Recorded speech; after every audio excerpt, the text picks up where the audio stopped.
హేరంబ గణపతి గురించి మీకు తెలుసా? వినాయకుడు, విఘ్నాధిపతి, గజాననుడు, గణేశుడు, ఇలా ఎన్నో పేర్లు.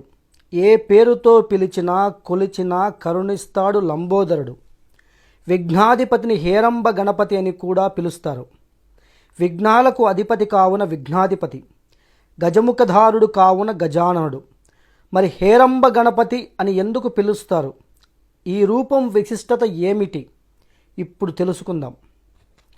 మానవాళికి వారి వారి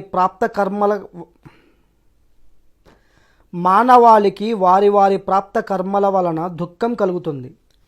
తెలిసో తెలియకో పాపం చేసి భరించరాని ఆ దుఃఖాన్ని అనుభవిస్తూ ఇక పాపాలను చెయ్యబోము, మరి మాకు తరుణోపాయమేది అని చాలామంది ఆర్తితో ఆలోచిస్తుంటారు.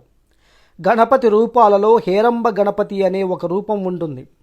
ఈ రూపంలోని స్వామిని ఆరాధిస్తే కలిగే మేలు అంతా ఇంతా కాదు. హేరంబ గణపతికి 10 చేతులుంటాయి. అభయముద్ర, వరదముద్ర, పాశం, దంతం, రుద్రాక్షమాల, పాశం, గొడ్డలి, ముద్గరం, దండం, పద్మాలను ఆ చేతులతో ధరించి ఉంటాడు. తొండంతో మోదుకాన్ని ధరించి సింహవాహనాన్ని ఎక్కి ఉంటాడు. తొండంతో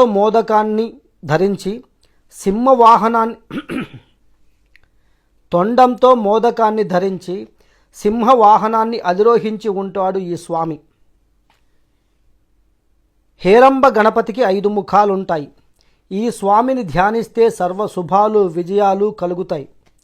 హేరంబ గణపతికి ఒక ప్రత్యేకత ఉంది. మీకోసం 5 తల హేరంబ గణపతికి ఒక ప్రత్యేకత ఉంది. 5 తలలతోనూ 10 చేతులతోనూ ఉండే ఈ హేరంబ గణపతిని నేపాల్ దేశంలో విస్తృతంగా పూజిస్తారు.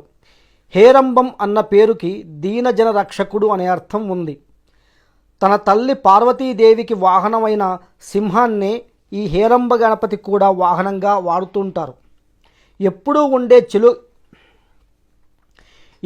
ఉండే ఎలుకకు బదులు సింహాన్ని వాహనంగా గ్రహించడం అంటేనే భక్తుల స్థితికి అనుగుణంగా వీరత్వాన్ని, రాజసత్వాన్ని ప్రదర్శించడమే.